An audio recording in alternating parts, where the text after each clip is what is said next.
E imagine se embarcando numa viagem com 1.500 homens.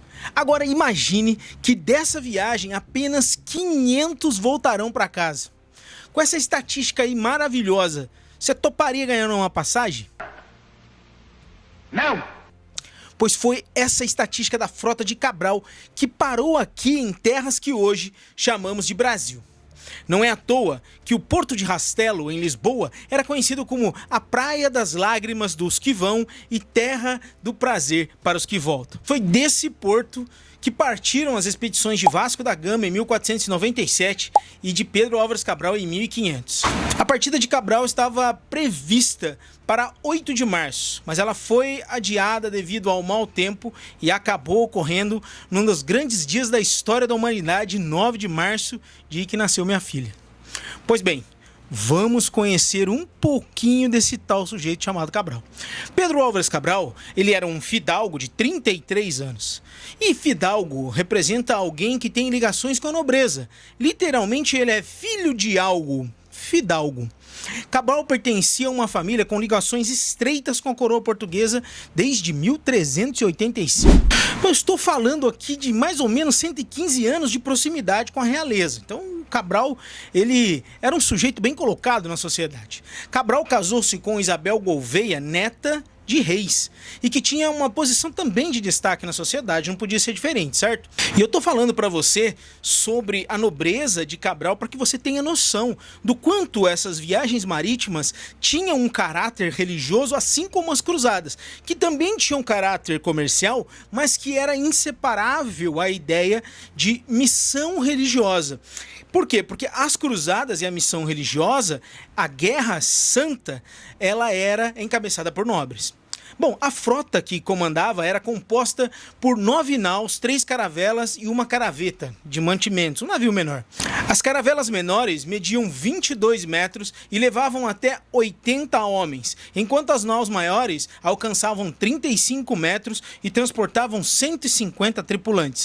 Na tripulação existiam diversas funções: o capitão, o piloto, que era responsável pela própria navegação ali, o mestre, o contramestre, que liderava os marinheiros, e o condestável, que comandava a artilharia. Em 9 de março de 1500, com um tempo bom e o vento favorável, então, a frota partiu de Lisboa rumo a Calicut, na Índia. Curiosamente, aquela foi a primeira frota que Cabral comandou. Com 8 dias de viagem, a frota enfrentou sua primeira tormenta. Perto do arquipélago de Cabo Verde, a nau de Vasco do Ataíde, com 150 homens, simplesmente desapareceu. E é por isso, meus queridos, que não é à toa que o Atlântico era conhecido como Mar Tenebroso, pela alta taxa de naufrágio. Para você ter uma ideia, a cada 3 navios que partiram de Portugal, um se perdia. Se você está pensando que é só agitação que incomoda, a frota de Cabral enfrentou 20 dias de calmaria, o que gerava um tédio e, graças ao calor a bordo, uma situação quase insuportável. Então imagina, você num lugar sem vento, ou seja, viajando mais devagar e quase sem nada para fazer. Os 3 navios transportavam 1.500 homens, incluindo médicos, boticários. Os boticários eram profissionais responsáveis por preparar e vender remédios, poções e produtos medicinais. A esquadra ainda era composta por religiosos, calafates, que eram especializados em vedar os buracos, né? Muito necessário, e degredados, que eram sujeitos condenados à morte que aceitavam trocar a pena pelo exílio. Esses degredados geralmente eram os primeiros a desembarcarem em terras desconhecidas. Vai você, né, meu irmão? De toda a esquadra de 1.500 homens, apenas 500, como mencionei, retornaram para Portugal. O restante morreu devido a naufrágios e doenças como o escorbuto. O escorbuto era uma doença bem comum e era causada pela falta de vitamina C no organismo. É uma doença nutricional. Sem nada para fazer, sem vitamina. A mortalidade era tão alta que muitos marinheiros assinavam testamento antes de partir. Uma curiosidade era que, muito embora mulheres não fossem permitidas a bordo, crianças e adolescentes de 9 a 15 anos podiam embarcar. Esses jovens desempenhavam funções como de grumetes, que eram aprendizes de marinheiros, e pajens, uma espécie de ajudante. A vida a bordo era extremamente difícil, com condições insalubres e alimentação precária. A quantidade diária de alimento, para você ter uma ideia, era insuficiente. A água era pouca e fétida.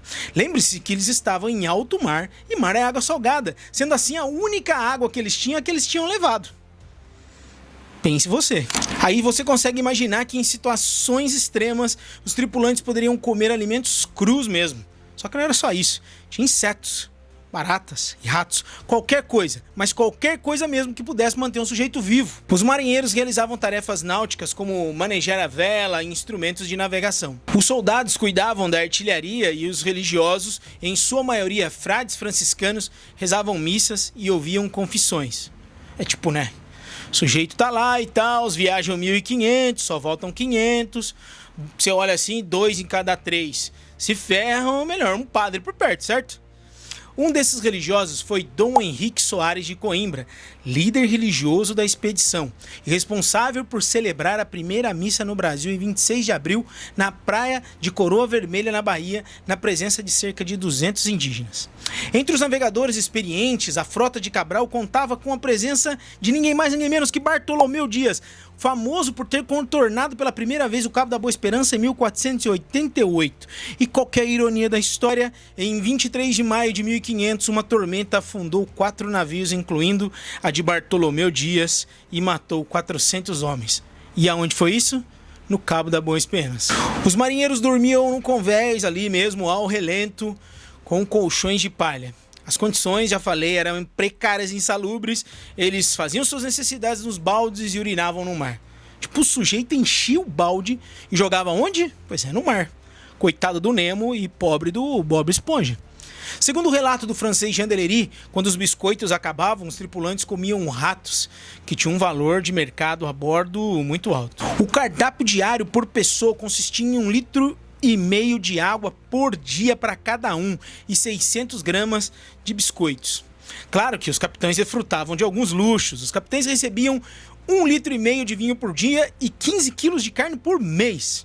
Cabral recebeu, no final, 10 mil cruzados, equivalente aproximadamente a 35 quilos de ouro.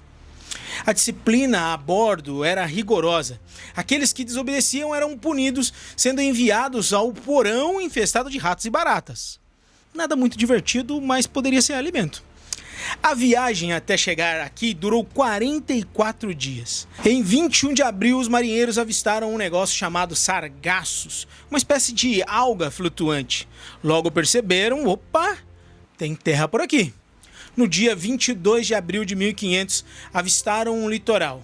O litoral do que mais tarde seria o Brasil. Inicia-se uma história gigantesca de um povo gigante com um território enorme, que somos nós, certo?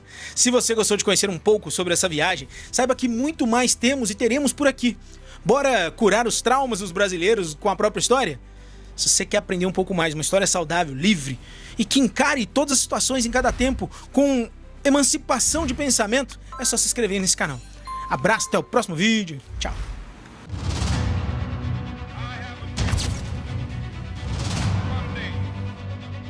O primeiro homem pisou na Lua. Há exatamente meia hora, a Alemanha... A guerra, terminou a guerra, terminou a guerra.